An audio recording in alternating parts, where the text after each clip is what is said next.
दोस्तों, आइए हमारे YouTube चैनल पे आपका स्वागत है।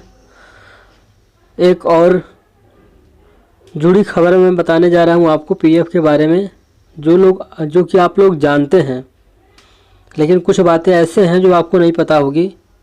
तो आइए हम जान लेते हैं। हर महीने सैलरी से कटता है पीएफ,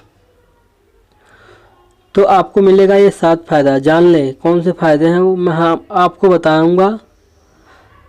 बता दें कि पीएफ अकाउंट के अपने कई फ़ायदे होते हैं। इनमें से कुछ फ़ायदे हैं जो लगभग सभी कर्मचारी जानते हैं, लेकिन कुछ ऐसे भी हैं जिन पर लोगों का ध्यान नहीं जा पाता, फिर भी पता ही नहीं होता। ऐसे में आज हम आपको अपनी इस खबर में पीएफ के ऐसे ही 7 फ़ायदे बताने जा रहे हैं। जी हाँ, पीएफ के 7 फ़ायदे बताने जा रहे हैं। अगर आप नौकरी करते हैं तो अपना सैलरी स्ट्रक्चर तो देखा ही होगा। आपकी हर महीने की सैलरी पीएफ की ओर से चलाई जाने वाली योजना है,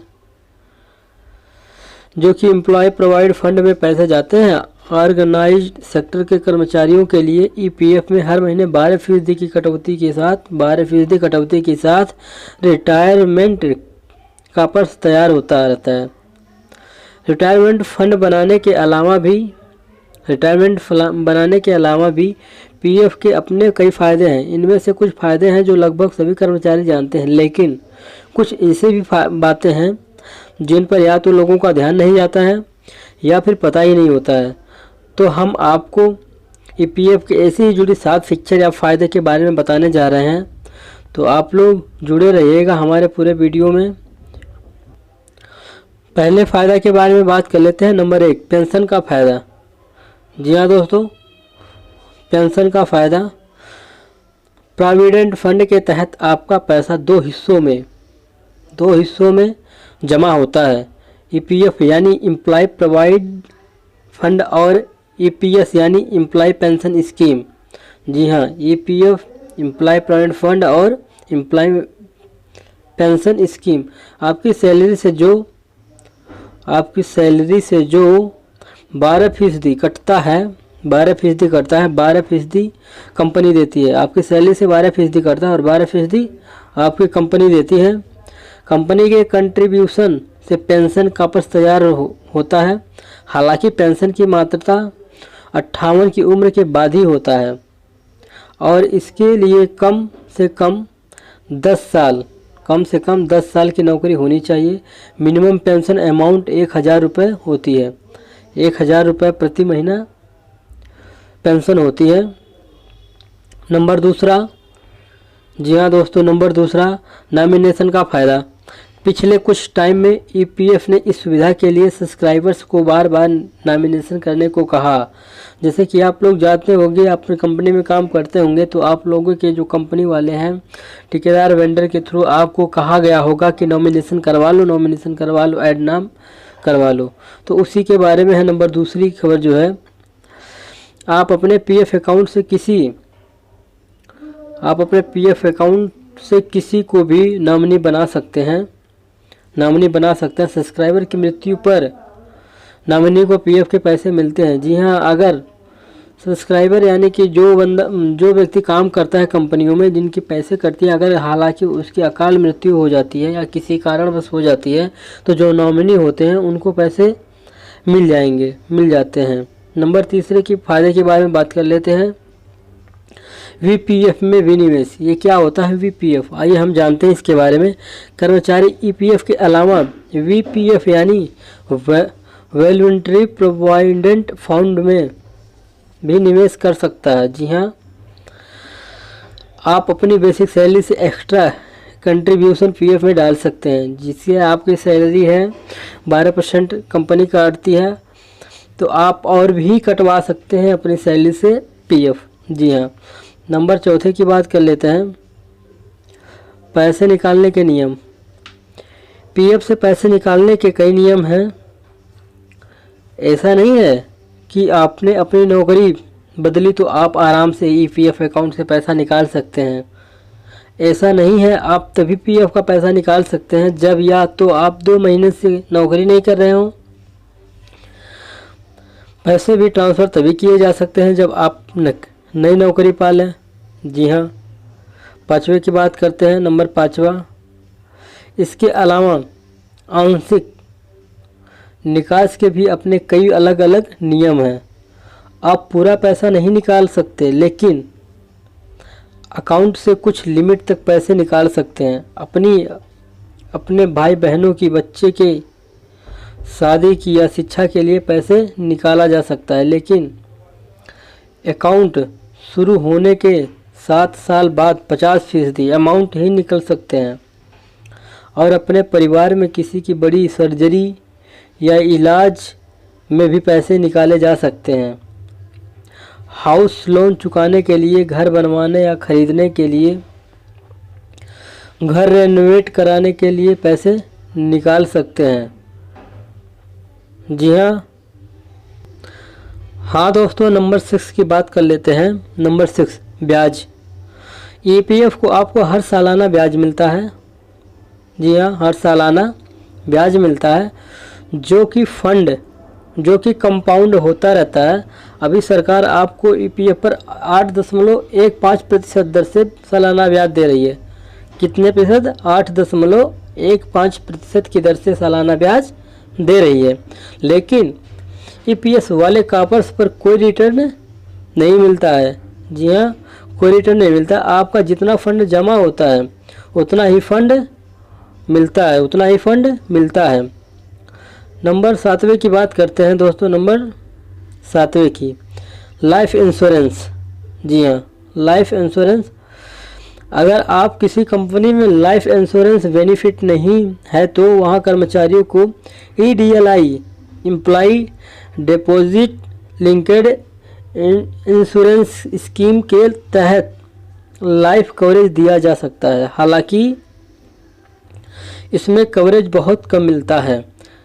जी हाँ, इसमें कवरेज बहुत कम मिलता है। ईपीएफ अकाउंट के क्या है नियम, मैं आपको बताते हैं। ईपीएफ अकाउंट रूल्स नियमों के अनुसार जब भी कोई भी कर्मचारी पीएफ फंड से पैसे निकालते हैं तब उन्हें कुछ शर्तों को पूरा करना अनिवार्य होता है। आपको बता दें कि पीएफ फंड से पूरी राशि रिटायरमेंट के बाद ही निकाली जा सकती है। जी हाँ, रिटायरमेंट के बाद ही निकाली जा सकती है। ईपीएफ ने इसके लिए 55 वर्ष निर्धारित किया है। कोई भी कर्मचारी पीएफ फंड से रिटायरमेंट से पहले केवल 90% राशि निकाल सकते हैं। 90% राशि निकाल सकते हैं। अगर किसी इंसान की नौकरी चली गई है तब पीएफ फंड से पहली बार में 75% और दूसरी बार में पूरी राशि निकाल सकते हैं। अगर नौकरी चली गई है तो आप पूरा पैसा निकाल सकते हैं, पूरी राशि निकाल सकते हैं। सभी कर्मचारियों को इस बात का ध्यान रखना होगा कि पीएफ फंड से पैसे निकालने से पहले उन्हें कुछ दस्तावेज जमा करने होंगे। इसके साथ ही कुछ शर्तों के साथ ही पीएफ फंड से निकासी विड्रॉल फॉर्म पीएफ फंड की जा सकती है।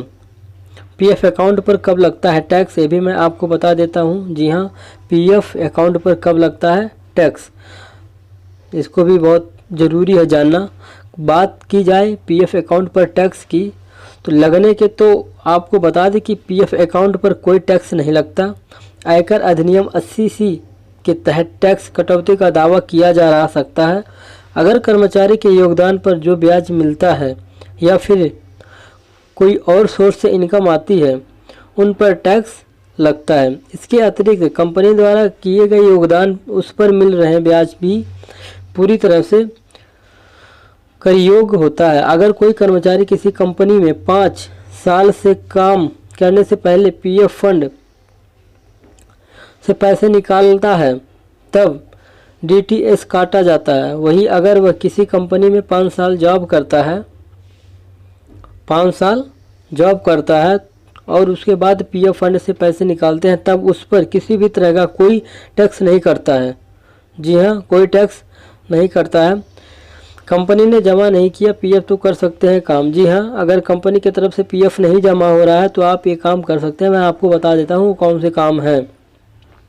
यदि आप ईपीएफ में योगदान देते हैं तो आपको ईपीएफ अकाउंट का स्टेटस चेक करना बहुत ज़रूरी है। आपको यह सुनिश्चित कर लेना चाहिए कि कितना अमाउंट का योगदान कर रहे हैं, क्या उतना अमाउंट एम्प्लॉय यानी कि आपकी कंपनी भी दे रही है या नहीं। कई बार ऐसा भी होता है कि कंपनी कर्मचारियों के अकाउंट से पैसे तो पीएफ के अकाउंट में जमा कर देते हैं, पर कंपनी अपना योगदान नहीं देती है। कई बार ऐसा होता है कि किसी कंपनी की स्थिति खराब हो जाए, इस वजह से भी कंपनी ये कंट्रीब्यूशन नहीं कर सकती।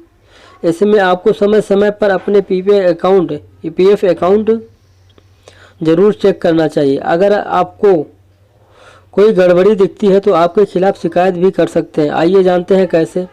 आप शिकायत कहाँ करेंगे, कैसे करेंगे, कब करेंगे। ऐसे कर सकते हैं ऑनलाइन शिकायत। जी हाँ, ये ऑनलाइन शिकायत दर्ज कर सकते हैं आप। जैसे कि आपको यह पता चला जाता है कि कंपनी ओर से आपके पीएफ अकाउंट में योगदान, जब भी आप शिकायत दर्ज करते हैं तो आपको उसके साथ कुछ documents requirement for complaint filing भी लगाना ज़रूरी है। ऐसे में जी हाँ दोस्तों, ऐसे में आप शिकायत करने से पहले उन डॉक्यूमेंट्स को कलेक्ट कर लें। आपको इस बात का सबूत देना होगा कि आपकी सैलरी से पीएफ के लिए पैसे काटे जाते हैं, वो पैसे पीएफ में जमा नहीं किया जा रहा है। इस प्रूफ के लिए आपका सैलरी या फिर ईपीएफ अकाउंट स्टेटमेंट काफ़ी होगा। कंपनी हर महीने में अपने कर्मचारी की सैलरी स्लिप कर्मचारी के सेल्फ सर्विस पोर्टल पर डालती है। जी हाँ दोस्तों, हमारा वीडियो कैसा लगा? अच्छे लगे तो सब्सक्राइब करें और बेल आइकन ज़रूर दबाएं। हाँ दोस्तों, मैं अच्छी ऐसी वीडियो लेके आता रहता हूँ रोज़, जिसे आप लोग इसका फ़ायदा ले सकें, आपको हमारे वीडियो से पूरा हेल्प मिल सके या अपने दोस्तों को बता सकें। तो दोस्तों, हमारे चैनल को सब्सक्राइब करें और बेल आइकन ज़रूर दबाएं। और कोई समस्या आए हमारे वीडियो से रिलेटेड तो जी कमेंट करके ज़रूर बताएं। तब तक के लिए जय हिंद, जय भारत।